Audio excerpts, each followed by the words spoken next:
This is the Speak Easy podcast, but this is actually a collaboration, and I have two other podcast hosts, amazing podcast hosts here with me. Why? Because we are going to be talking about some topics on domestic violence. So first and foremost, I'm going to let them go and introduce themselves to you guys, the Speak Easy audience, as well as to their audiences, and we're going to, move it along and talk about this topic. So let's start with Misty. Hey, Misty. Hey, girl. So let them know all about you and your podcast. Okay. My name is Misty Shavers. I do a podcast on Anchor, and it is called I'm a Survivor. And it is sponsored by Anchor and Spotify. And it's on probably about 10 different networks. It's on iTunes, Spotify, Breaker. You can find it on public radio. Just several different ones that are available. Spotify is my main one right now because they are sponsoring me, as I said. And I'm also a director in Alabama for the Domestic Violence Rally 2019. I'm also an advocate and a domestic violence survivor. So that's who I am, and I am from Alabama, and that's what I'm all about. Great. And then, of course, we have Miss Dorothea. Hey, Thea. Hello, how are you? Thanks for having me once again. For those of you who don't know me, my name is Dorothea Robinson. I am an author, a speaker. I am a life coach. I'm also a podcaster. You can find me on Spreaker, and you can find me on Anchor, and, of course, YouTube. And I upload my videos twice a week, sometimes 4 times a week, here on Facebook, on my Facebook page, Strategic Exodus. That's the name of the podcast, Strategic Exodus, where we talk about exiting from something in order to get to freedom. So I am so super excited because this right here, we about to free some people. Amen. I definitely have to agree with you there. So with that being said, first and foremost, I have to say this topic is one that has been hitting home for a lot of people, even though everybody is not really talking about it. And we're going to jump in with the first topic of today is Wichita State basketball player Teddy Allen, a 21-year-old NCAA player, was just going through this whole thing of domestic violence. And it's interesting because we were talking about it before we went live, and we said, wow, at the age of 21, if you're already, having domestic violence charges brought up on you, then what was going on before we got to this point? So, Misty, tell them a little bit about your perspective on this particular topic. I am totally just baffled by him. At his age, like you said, 21 years old, did he have a history in high school as a teenager, as a young boy of violence? Was he a bully in school? Because, it kind of starts, I think, from there, maybe, from maybe when he was younger, and, maybe someone didn't speak up. Maybe there's some high school girlfriends that didn't come forward to say, hey, look, he was violent. Maybe he was mentally abusive. And I just kind of wish that maybe, and that's kind of like the stigma around it. So many people are scared to say anything, afraid of what if, you know what I'm saying? And he must have had some sort of pull because of who he is now.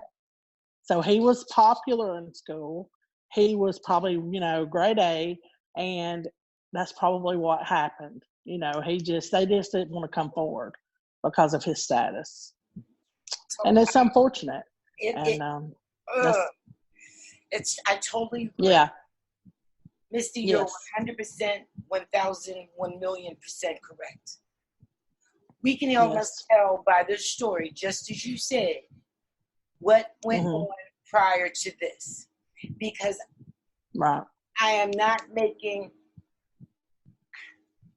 I want to think that more than likely, as you said, that something happened prior to this. This is not the first time. Yes. And people are scared. And I don't know, maybe you can agree with me, Misty, is that because of his skill, and we've seen it over and over and over again with, so many colleges and so many high schools, you've got a star player that can bring you what? Wins, wins, and wins. That's it. Yes. So how important are the wins versus the truth about... Right. I'm sorry, I didn't mean to cut you off, girl. I could go on. I'm sorry.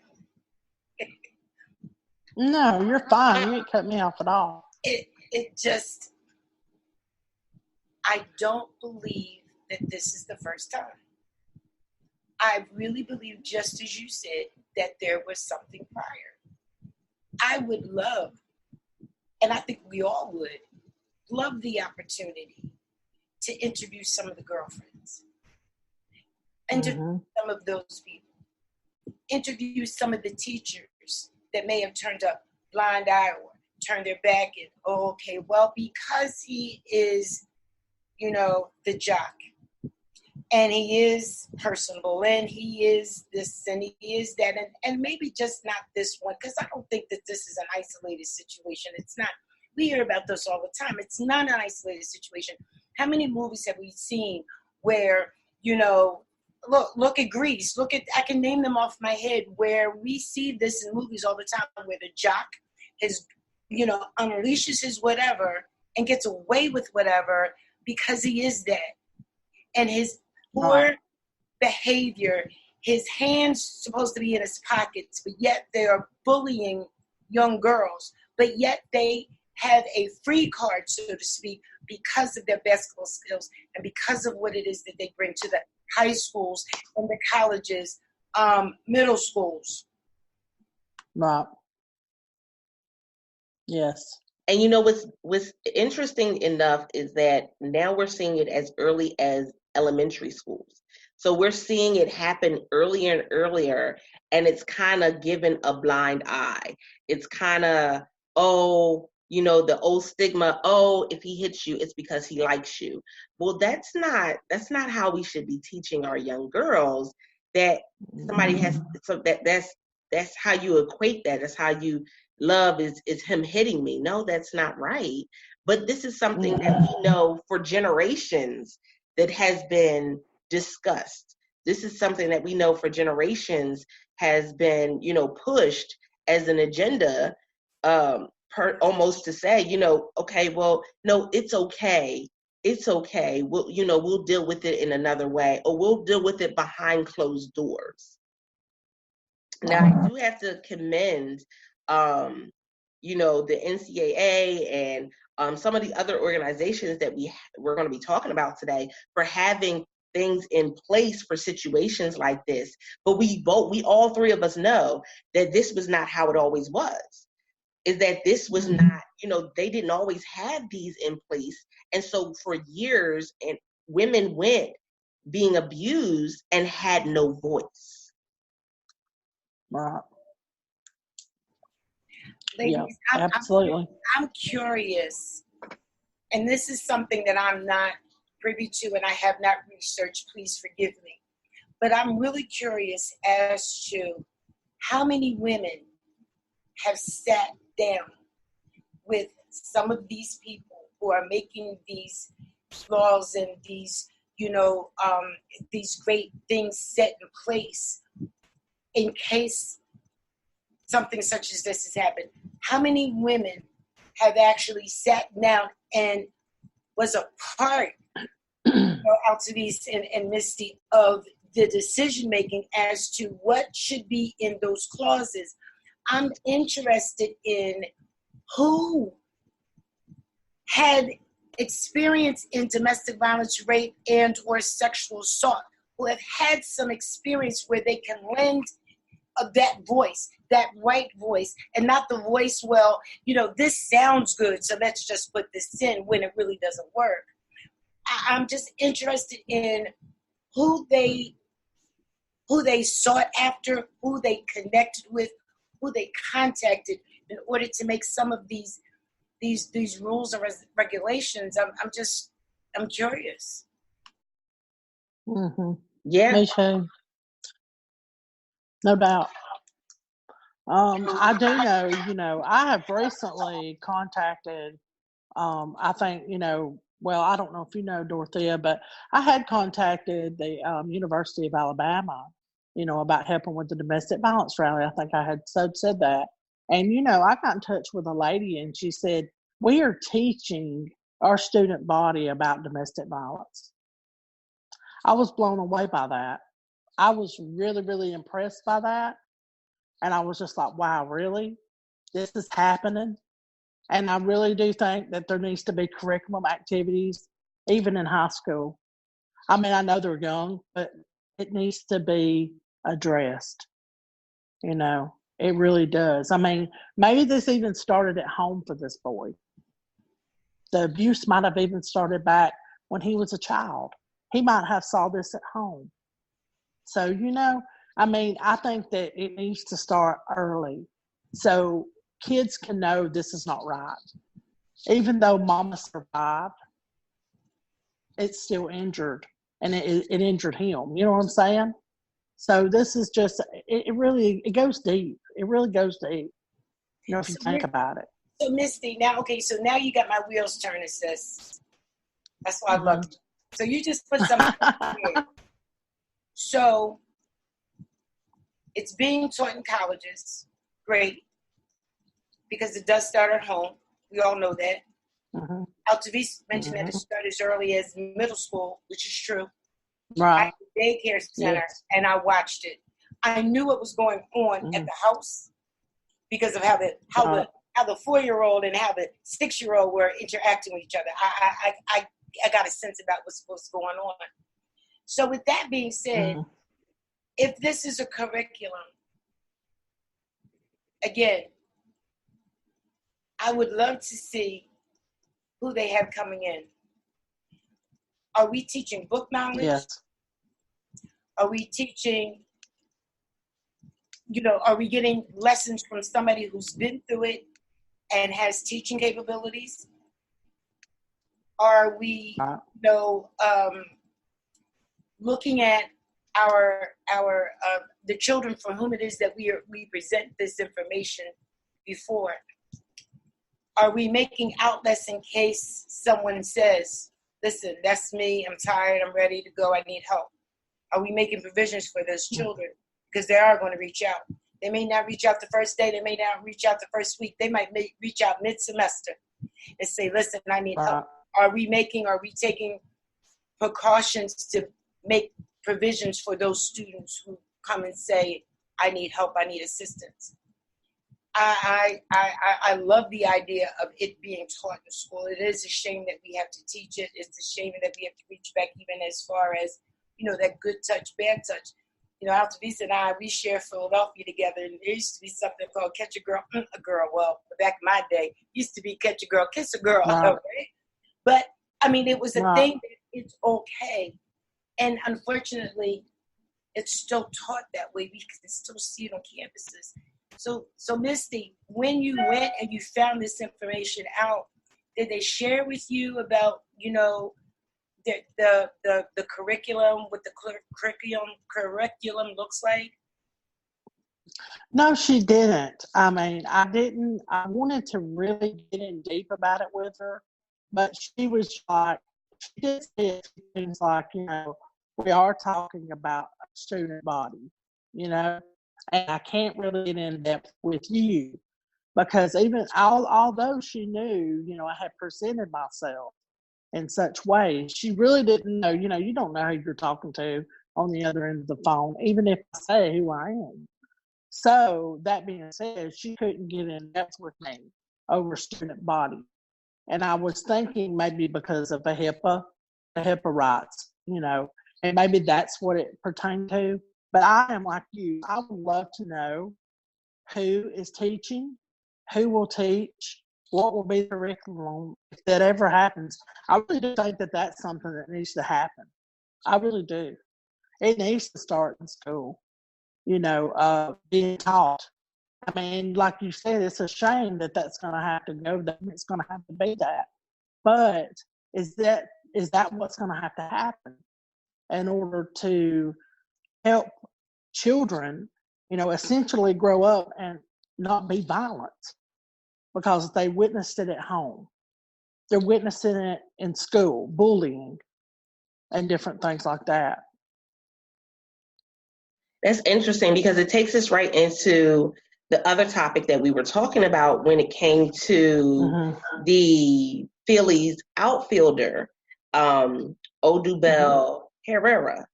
And the fact that we were like, the process, the rule that they have or the law that they have implemented within the MLB is that, you're suspended for a week, and then they extend it according to ... whatever the dots are that, are pertaining to the specifics of your situation. But we said a week, how is that a significant starting point? With just a week, saying so I put you in timeout. That's what I felt like. I felt like I put you in timeout, but you still have a tablet in your hand. I put you in a timeout corner with a tablet. I almost feel as though it's on that same level because it's only a week, and then we may possibly extend it longer than that. Now, some have been extended up until about, I think the highest has been like 75 games, which is understandable. But now let me ask you a question. So is this an indefinite? Like, is this been investigated? Is this an actual fact? Is it factual? So this is what's actually happened. Or are they saying, we're going to put you on suspension for a week and investigate this further? No, this is when it's actually happened. Like they actually have a police report. Well, then why are they suspending him for 1 week? Like you just said, timeout. Like, okay, you're getting timeout. We're going to put you in timeout for a whole week, and maybe he'll learn a lesson. How's that teaching him a lesson? Misty, go in, because you want to go in, sis. I'm telling you, don't hold back. Oh, go ahead, go in. I know you, girl. That just makes me furious because he needs to. They need to put his rear end behind bars. He needs to stop doing what he's doing. They don't need to give him no pass. His pass is up. A week is not enough. That is not enough. It's not enough. That's just like throwing a drink in her face, throwing rocks right in that woman's face. Why? It just makes me so mad. Altovise, if I'm not, please correct me. So they were in Las Vegas. They were at a hotel. They came to the police came to the hotel. She made her call. They came in. It was evident that this is what happened. He left without incident. He left in handcuffs, I believe, and he was detained. And they went, and I guess they put her, she went to a safe place. There is a police report. There is a police record. And yeah. So when he gets back to Philadelphia. Now you're in a timeout corner for a week with your tablet. And that's it. It feels bad to dumb it down to that mindset or that description of it, but this is a lot more serious than what we make it out to be. And I think that's what it is that for so long we've made it out to be that it's not that serious. It's not as serious as, but the reality is this is very serious. It's very serious. And so I don't understand where that week came from. I said, okay, no. What if they don't have games that week? What if like there's so many things that really started coming to my mind, like that makes no sense. that it would just start out as a week and then you extend it past that according to whatever's going on. But this is what they've come up with. Is this according Well, to, I'm sorry, is this according to, I mean, what about the pay that's involved?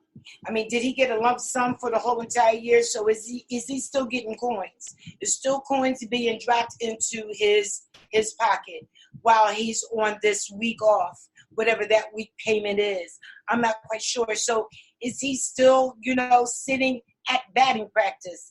Is he still going to the, the sign-ups, the book events, the events for the Phillies? Is he still representing Philly after the week is up? And who decides the week? Like, so do you call in who have domestic violence sensitivity? Do you have specialists to come in? Is he going to a psychologist? Is he going to a psychiatrist? Is he going to a therapist? What is he doing that week off? Is he sitting home with his feet up, his size 15s up on the counter, watching TV? What are we doing that week off? How is I'm sorry, Misty, go, because I might listen. No. You was just saying everything I want to say. I don't know what that week looks like, and this is just, the more and more that we discuss this, the more and more that we think of it, this is not the first time, and unfortunately it's not going to be the last time. How many sports, how many, teams do they do this? Do they brush this off this way? And I feel for the women. What about them? Do they get a week off from the bruises? Do they get a week off from putting an ice around their neck? Do they get a week off from going to the doctors to check up on whether or not they lost the baby that they were carrying? Do they get a week off from that? Do they get a week off from the flashbacks? Let me shut up before I go. Misty, go. I'm telling you, this is done. This is crazy. Well, that's the truth. Yeah, it's insanity. And you know what? That always goes back to status, privilege. He plays ball. So what if he plays ball? So what? He needs to be gone. The end. I mean, if he can't get help and she can't get some type of, she needs money. Where's her money? They need to give her his pay. We gotta have He doesn't need to be drawn. He doesn't need to draw anything. Exactly. It's always a thing. His payment needs to be stopped. What is going on during that week, and what is the repercussions behind this? What is really going to happen? And it's so interesting too, because we think about everything that happened with Harvey Weinstein. And you guys know that recently there was a $44 million settlement, and everybody was in like hurrah moment, like, yes, they win. This is amazing. This is great. But once you do the research, you realize that the $44 million did not go to the victims. Right. The $44 million was split between creditors that Harvey Weinstein still owed. The $44 million was split between them, the victims, and the lawyers. Sorry, guys, I gotta move. So it was literally split between them. It wasn't going just to the victims. But initially, when you see it, that's what you originally thought. And, people were so excited about it. But then when you go back and you break it down and you're like, yeah, no, that's not how this works. That's not who that is going to. We really have to go and have this conversation and say, so what is my abuse worth?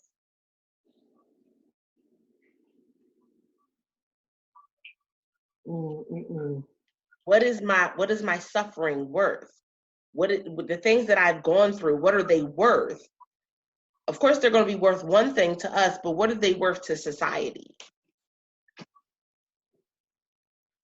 Do you really want my answer to that question? Yes, ma'am, I do. To society, domestic violence is thrown under the rug. It's not important to people.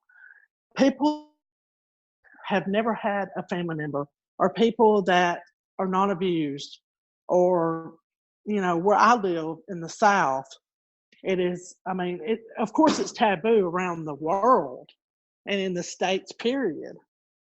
But so many people ask those questions. Why? Why doesn't she leave? They love to victimize the victim. They love to do victim shame. No one knows what someone goes through when they're in that situation and what type of danger they're under. And, until they're in that situation, then they shouldn't even speak on it. And it makes me just want everyone in the entire world to have to go through a class just to get schooled on what they should do. Because there's so many people so many women are dying and so many women are getting abused daily. And it's just, people are turning a blind eye. They don't care. They act like they don't care. There's so many people that act like they don't care and they have no compassion for it. And, that's why I fight every day for this. I'm fighting every day in hopes that in some way, somewhere, I can change something, or I can change someone's life, or I can save a life. And it's just not taken serious. Women are not taken serious. And their health and abuse, nothing is taken serious. And, something's got to change. There's change coming. I know that there's change coming. There's so many laws right now that I know in my heart it's going to be a lot of good things change. And for the victims and survivors of domestic violence, we're going to see light at the end of that tunnel. But for the people that don't know, they need to get on board. They need to be like, look, I've got a daughter. I've got a granddaughter. I've got a great-granddaughter. Do I want this to be her future? Do I want her to grow up in a society like this? Do I want people not to care? What if she gets into an abusive situation? If you think that you're going to step in and call the police and then you think that that's going to end it, you're wrong. Because my family was told, she's 18 years old, there's nothing we can do. There's nothing you can do, ma'am. That's what they told my mother. I was 18 and I was being threatened, my life, my family's life. There was nothing at that point I felt like I could do. I was stuck. So, it's different if it's happening to your people, to your family. People have a different outlook, but everybody's got to get on board. And I'm ready for people to get on board. I'm ready for people to start taking domestic violence seriously, because something's got to give. People's got to start taking it serious. Sorry, guys. I know I'm talking. No. You hit a point, because just last weekend when I was out and had to partake in a photo shoot, and I can't give details to it for safety reasons. However, there was someone there who he did not realize until he saw the stories come to life through the reenactment. And just what you said about not understanding why, because it did not hit home. It didn't happen in his world. And it's unfortunate that it took a reenactment. It's unfortunate that it took the experiences of watching 9 women redo their little bit of scene and the involvement in as a male model. Did he recognize and understand he was left bawling out in the hallway? It was so, when I say moved, he had to have hugs, he had to have time, he had to get himself together because he could not imagine. And he asked each and every one of us, you went through this? Is that what you did? And he's looking and he's watching and he's asking to partake in and being a part of, but he didn't realize. He says, I have daughters. And I said, you go back to your babies and you begin to teach your babies tonight. But he took it a Mm-hmm. step further. He went to work the next day. He called a meeting with his male staff, his crew, Mm-hmm. and he he had his own speaking engagement that day on TV. He created his own little outreach or out way of how he can help. And he delivered what it is that he experienced through other experiences. And he told each and every one of his crew about what he experienced and what they were going to do to stop domestic violence. So he became his own speaker and became his own advocate, all because of an experience. And it's unfortunate that people have to go through it in order to get it, in order to move it. It's Wow. that way. People have to get on board. But it's unfortunate Yes. if people don't own it, claim it, seen it, been through it, experienced it, then they're not. Wow. Then they're not. So how can we change that around? That's a good question. I don't know the answer to that. I don't either. And it's unfortunate.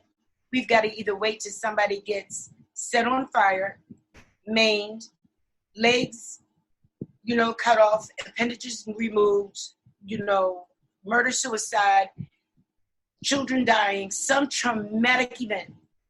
Yes. That hits the newspapers, the radios, the cable, all of that, social media. And it's when that the family's affected, Mm-hmm. then they begin to do something. Right. If we do something before then, I believe we can, but It's also through the advocates like you. I know that in New York, they had a busload of women who rode up to Albany, New York, in order to march to have a bill passed. And even little things like this, having these conversations and these discussions, they make change happen. Sometimes it's a slow process. All the time, it's a slow process. Mm-hmm. But they make change happen. And so they went up to Albany, New York, to say, enough is enough. We need a bill for the victims that are being sent to jail when they're committing crimes against their abuser or while they're in an abusive relationship under the coercion of that abuser.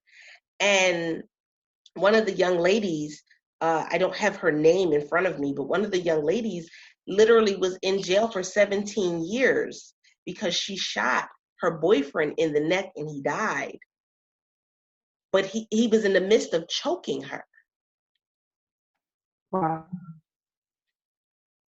And we have to look at situations and scenarios like that and say, this is real life. This is not even a movie. This is real life.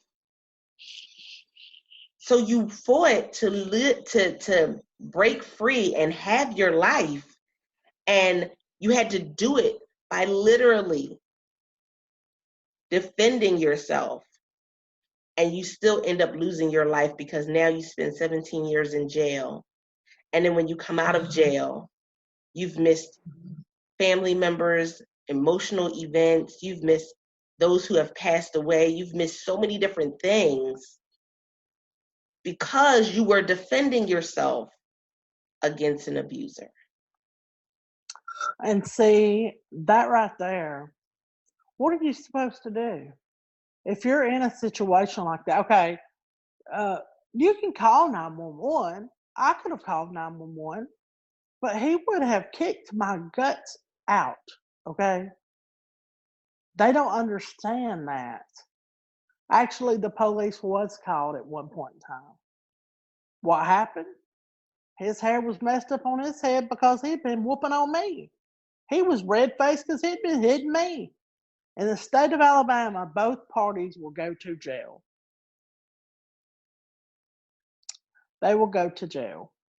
So if he's beating the tarnation out of you and he looks like he's worn out as well, both parties go to jail. That's going to change as well.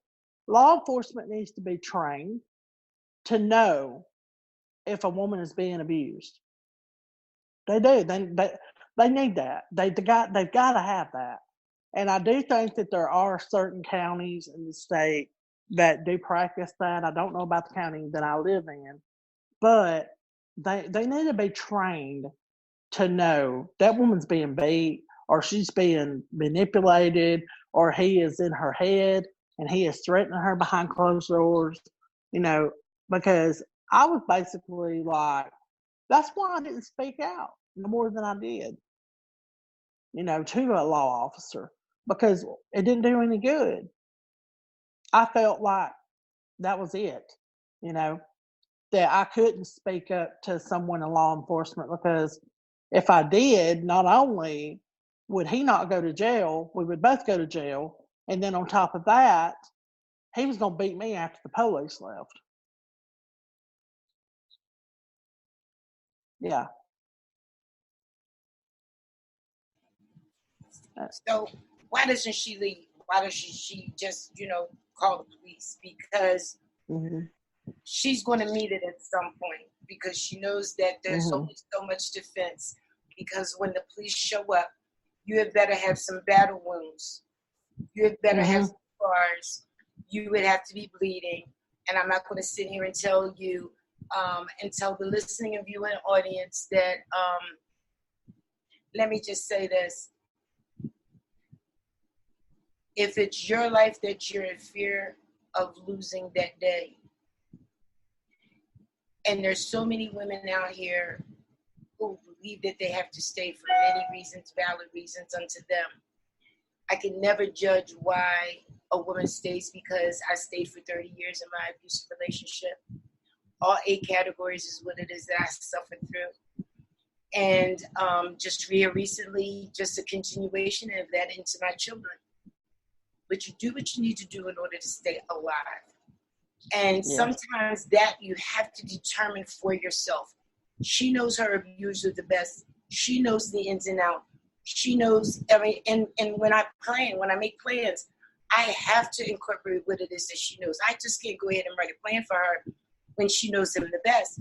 With that being said, when the police show up, sometimes, unfortunately, most oftentimes, it's a joke. That's why they don't call, because they don't know and they don't believe and they don't feel that they're safe. They still do not believe, even yet in Philadelphia, a female police officer will show up as well as a male. And the female police officer will pull her outside and away. They will physically do that. And the female officer will question her while the male officer is questioning him. And so depending upon how much fear this woman is in, if she believes that for whatever reason that she is going to be made to go back from the discussion of what the 2 officers have come up with, if they say, well, there's nothing that we can do, that this is a domestic issue, ain't that something? I'm calling it domestic violence call. This is a domestic violence phone call. But because this is a domestic situation, y'all go back in there and solve it. You basically have to have limbs torn off, hanging out. It's got to be a desperate situation. She's got to look like she's half dead before they arrest him. Yes. So she knows all of these. She's been this route. How comfortable is she? Just. Then the other thing, how many women across this country are already serving time for self-defense? Already. How many women, the prisons, the female prisons, they're filled with women who are basically saving their lives and yet are paying for it. And that's a shame. So much shame.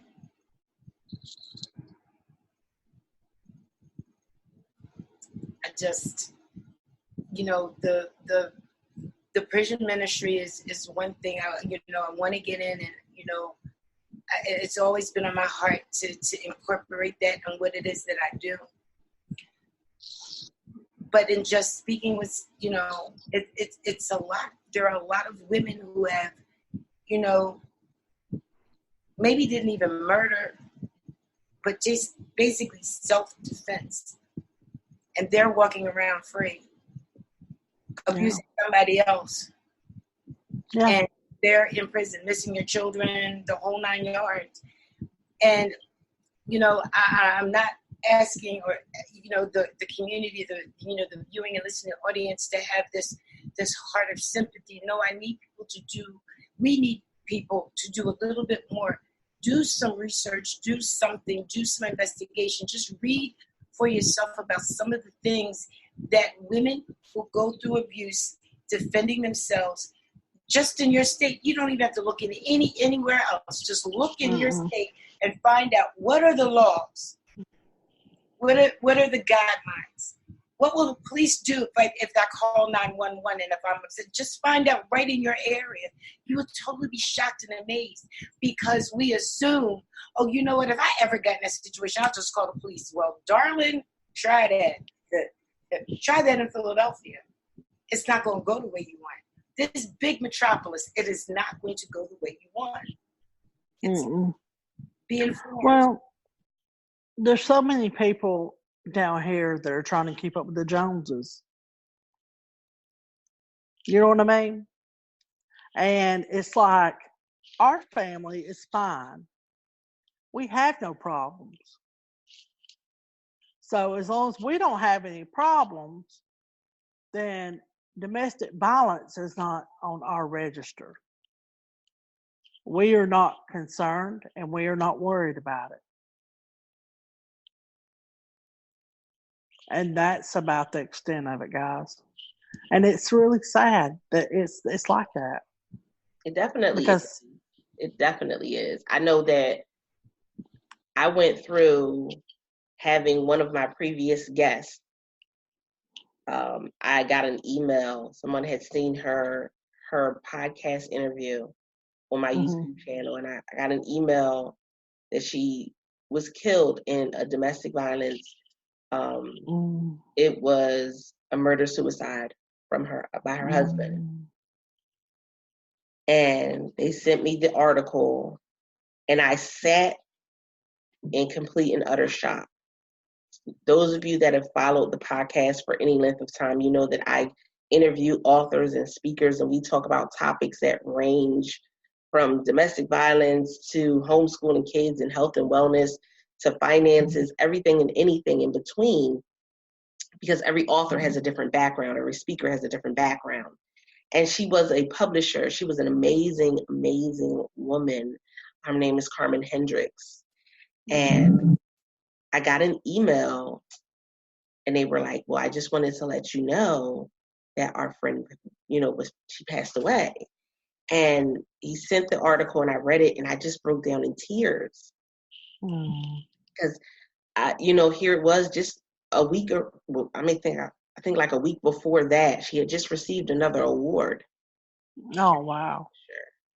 And you go and you look at it, and people often say, oh, well, that couldn't be me. That couldn't be my story. That couldn't be my situation. And it's not necessarily the case. It could be any of us. I see it.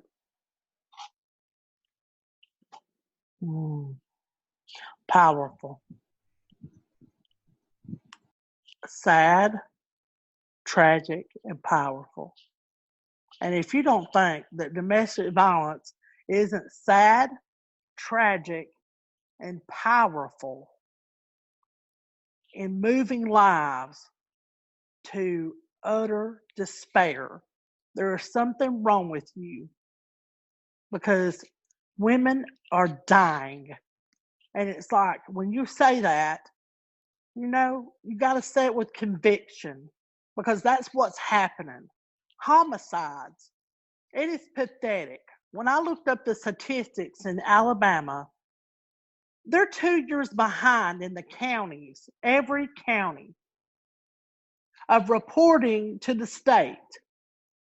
The state has not even reported the statistics for 2018. Are you kidding me? What's wrong with this state? And the Alabama for violence for the coalition or whatever they are, the Coalition Against Domestic Violence in this state is a joke. And I'm sad to say that.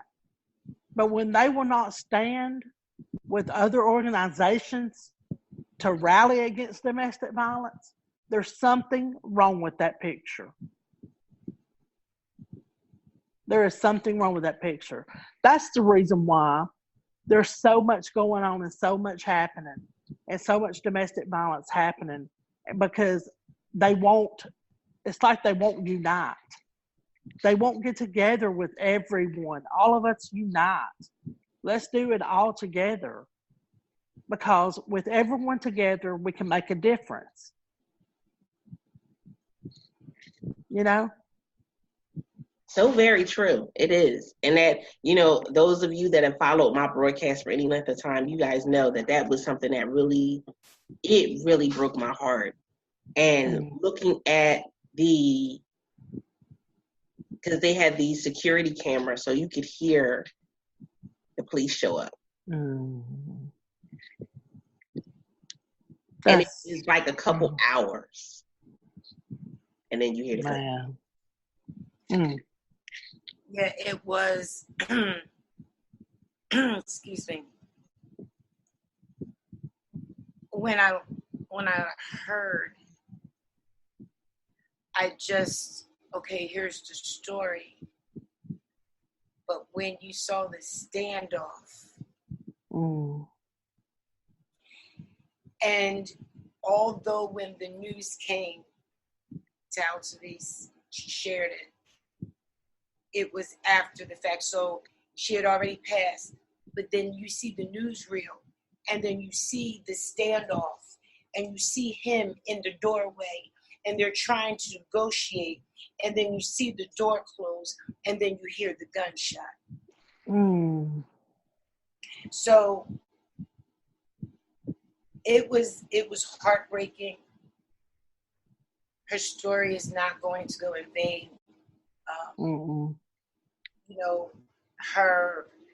Her podcast is forever green. Her beauty will forever be shared. Her legacy that she created in the books that she wrote and the speaking engagements. But families still want her here. Friends still want her here.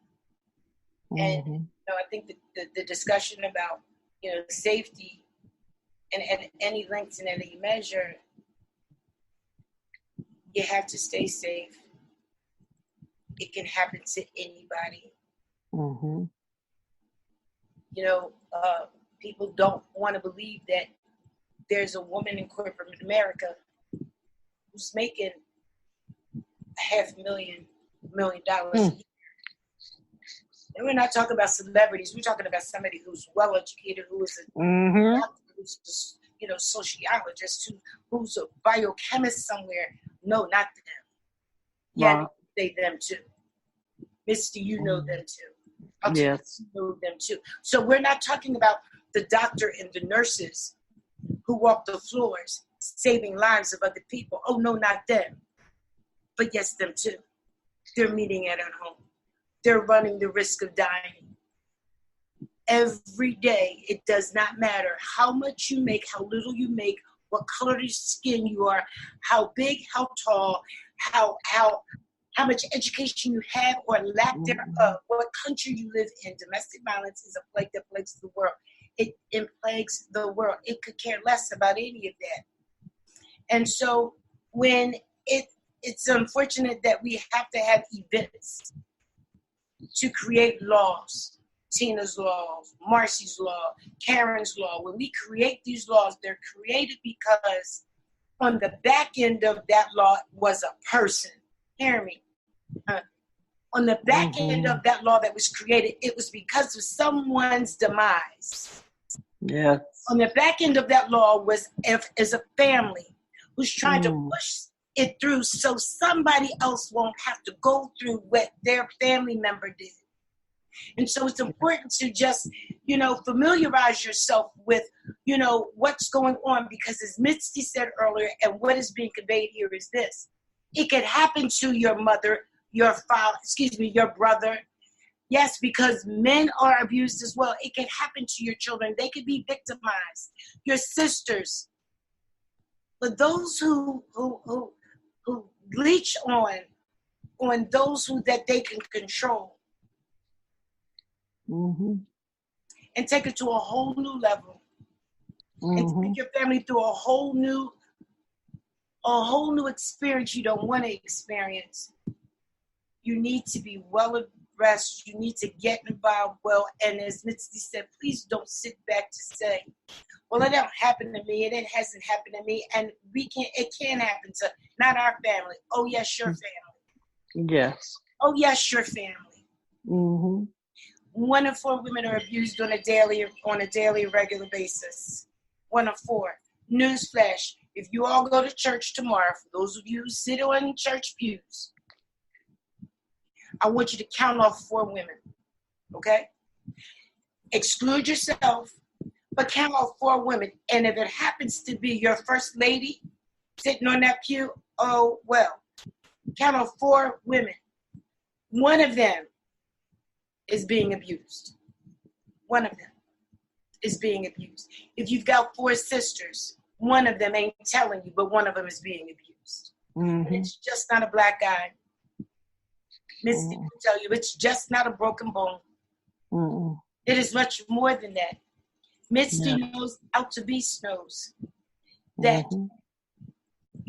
these laws come about and women get on buses and they travel to places where they need to make change, because change has to come, because they're looking out for those behind. That's why they do what they do. That's why Altovise does what she does. She has her podcast. That's why, Misty, she has her podcast. That's why we do what we do. We, get out here so that you can be informed. Just take it from, just this wonderful get together, this podcast right here. Just take the information and guess what? Research it for yourself. Look it up for yourself. Be abreast. If you've got children, I don't care if they're boy children or girl children. Because guess what? Domestic violence really don't care what sex you are. Mm-mm. It really don't. No. If you can be controlled and you're impressionable, guess what? If you're not knowledgeable, you've got to make sure that it don't happen to yours. Right. I want to tell you something, Dorothea. There was a girl that hit me up on Instagram, and she messaged me, and she said, I'm living your podcast. She said, I'm living your podcast. I'm not going to say the year because it would give it away who she is. She was Miss Canada Global. Beautiful. Drop dead gorgeous.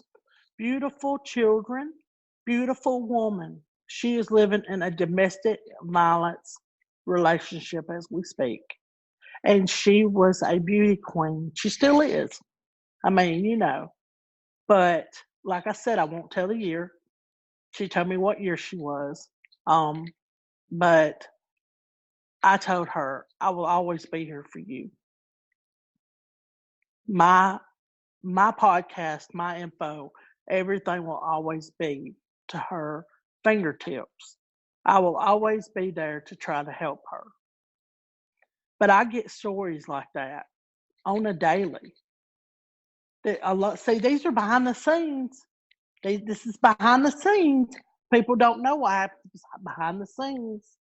What we hear about, what we go through on a daily, because we do share powerful podcasts, powerful stories. Just like this podcast is powerful. The things that people are listening to is powerful. We're trying to make change. We can't do it alone. We gotta have a crew.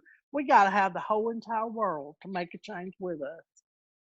And I know that might sound cheesy, but it's the truth. It is just the truth. The absolute unadulterated truth. You're right. Yes. So it doesn't matter, like you were saying, doesn't matter your background, where you came from, even a princess even a beauty queen, you know, even, a congressman, for crying out loud, anyone, a banker, teachers, whoever, it doesn't discriminate. Domestic violence doesn't discriminate. It's not a homeless problem. It's not a drug abuse person problem. People automatically assume, oh, well, she's got to be messed up. She's got to be she's probably homeless. She's probably doing drugs. She's probably not working, you know what I'm saying? People think that it's a problem for women that, are at the lowest, which would not matter. But you know how society is. If you don't look, act, or do a certain thing, you ain't nothing. But Yep. we know we are. Absolutely. But in the eyes of everyone, people are so judgmental. People are so judgmental. They won't see beauty and love and compassion for humanity. But you've got to have compassion for humanity and for women and children and men that are being abused. You just got to. You got to have it. Last year, there was a woman who worked in family court and in the division of domestic violence. Murder-suicide. She worked right in the field, very well prominent here in Philadelphia. And it was a murder-suicide. People were shocked. Well, how can that be? She worked in domestic violence. Listen. Helped many people. Well known, well loved. And on a weekend night, Monday morning, people were in shock. They were floored. Oh, no, not her. No, not her. Not.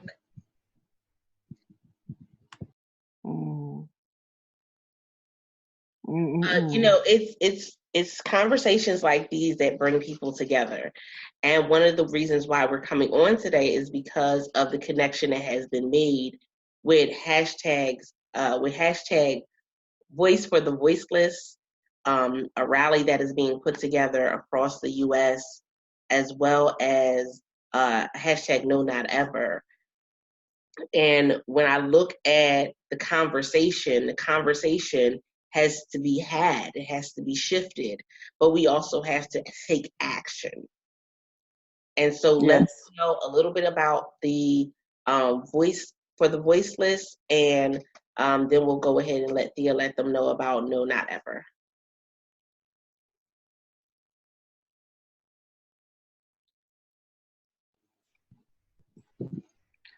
I'm not, actually, with my podcast, that's something I talk about, Voice for the Voiceless, but I'm not really familiar with that, that's going on.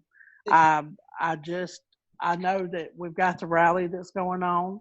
I know there's a lot of different things going on, but with what's going on with me, I've got so much on my plate that I haven't been keeping up, obviously. So I'm a little in the dark. So I'm going to let you continue to talk about that. But that's something that I haven't really, I've heard about it, but I hadn't got on board with it, but I will. Yes. Definitely. So definitely.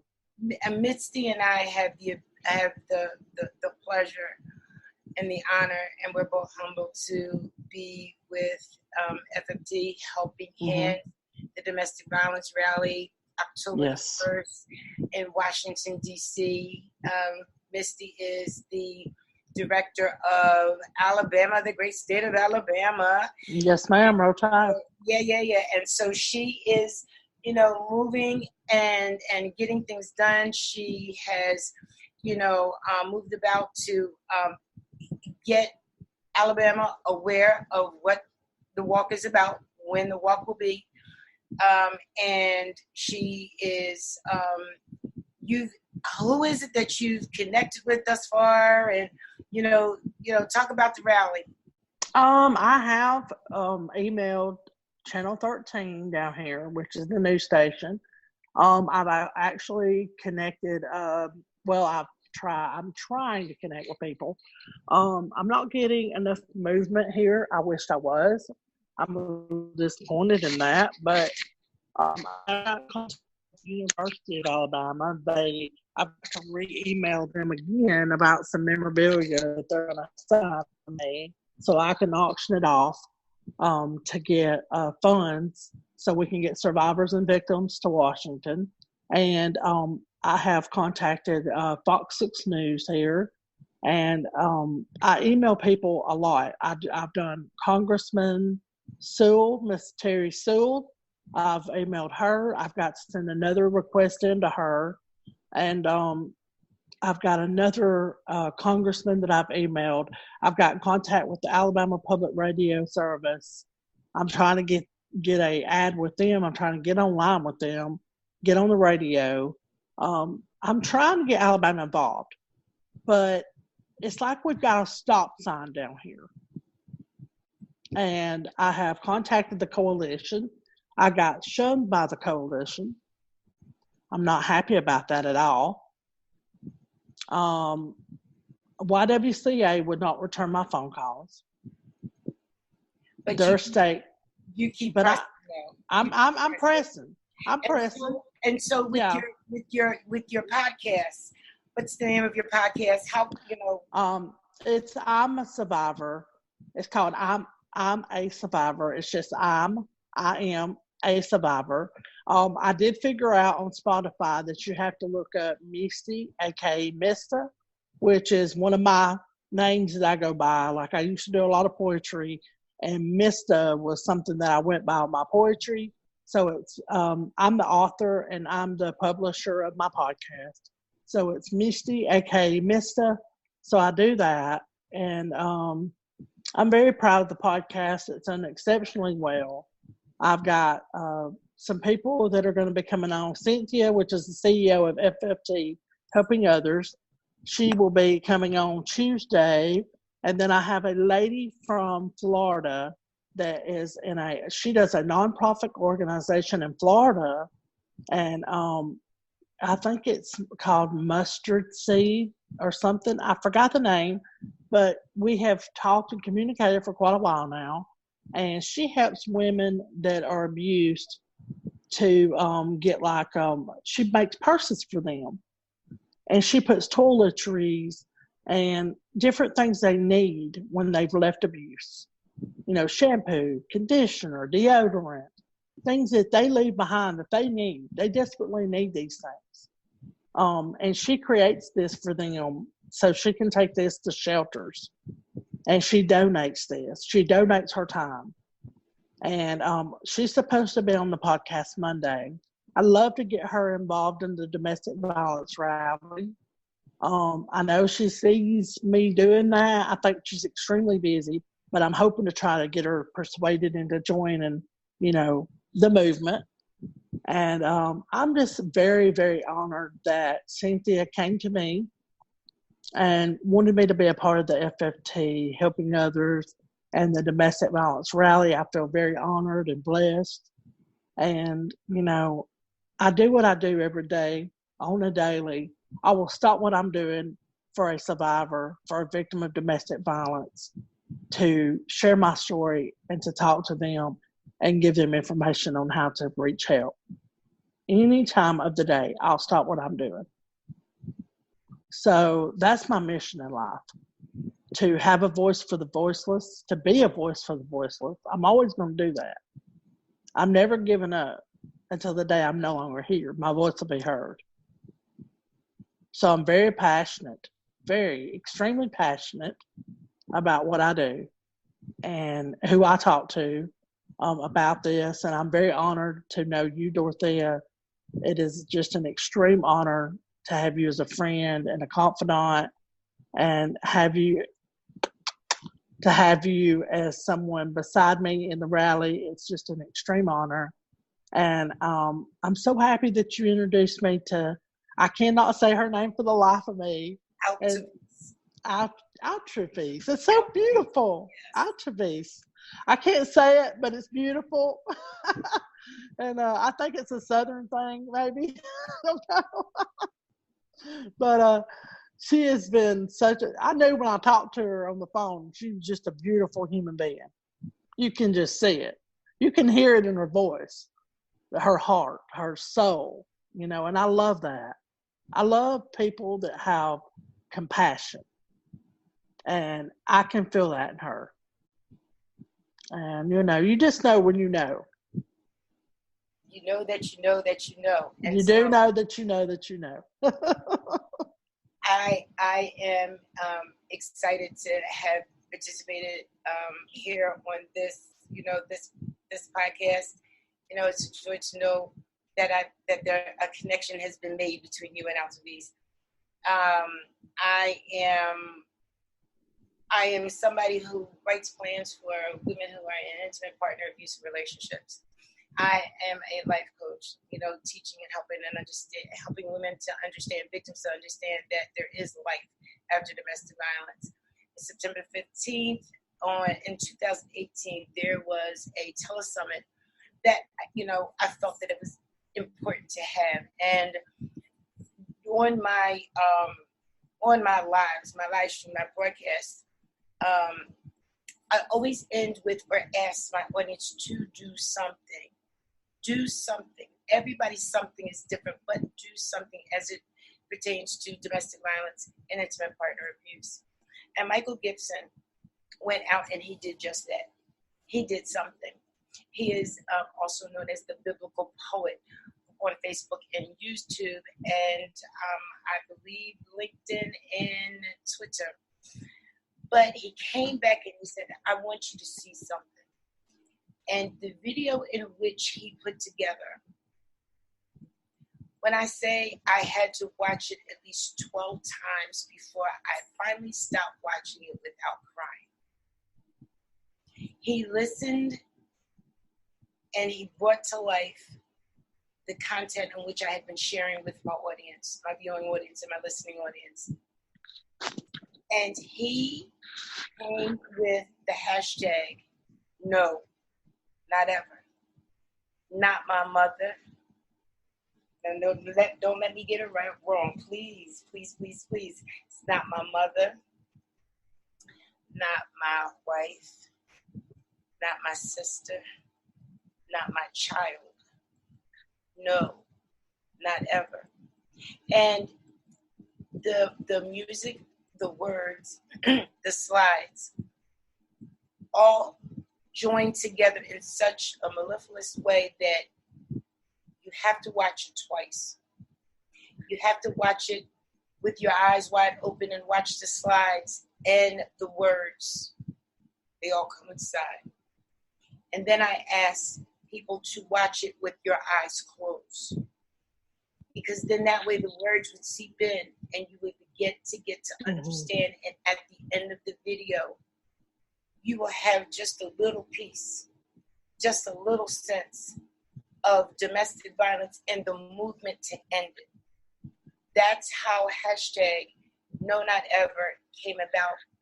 It is a movement where it's not just speaking about the event, and yes, how horrific, how horrible, but it's about a movement unlike No Tea, No Shade to Me Too and Time's Up.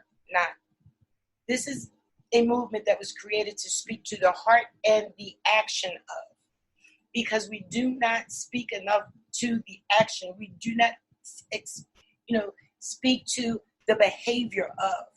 We talk about all of the problems and the end result of death. Sometimes we talk about the black and blue and being in the hospital. We talk about the laws. We talk about all of that. But if we could step back just a little bit and let's begin to teach those who need to be taught about the behavior.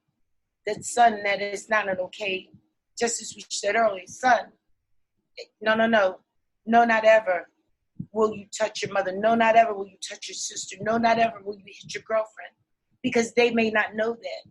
See, it's all about the teaching, and I'm so thrilled to be associated with hashtag No Not Ever, this movement to teach and discuss and do something about the behavior is a grassroots effort that starts with, let's get underneath of some children, let's get underneath of some youth, let's get underneath of some men who may have abusive tendencies. Well, maybe they were never taught. Maybe they were never shown. We can't always assume, just as we said here today, we can't judge. We really can't judge, even for the behavior of the abuser. No Not Ever is a movement that speaks about behavior. So I'm so super glad and excited about the things that are coming up, the things that are moving forward. I will keep you all abreast about, let me share this. No Not Ever will be live. We'll be live. Michael's great. Live in Maryland, June the 29th. You all need to make connections in order, if you want to be present up close and personal to hear him. Oh, I cannot wait. I'm so super excited about that thing. Wow. Hashtag No Not Ever is an effort by a man. We don't see that too often either. No, we don't. By a man who is recognizing that no, not ever will this ever be accepted. No, not ever. Wow. That's awesome. Yeah, it is.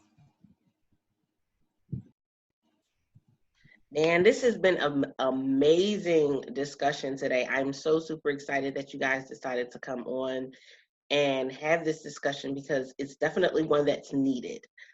And the more we have it, the deeper it goes. The more we have it, the more people we touch. Thank you to everyone that has shared this out or will share this out. We appreciate you. But not just that, coming back and understanding that we each have a part to play.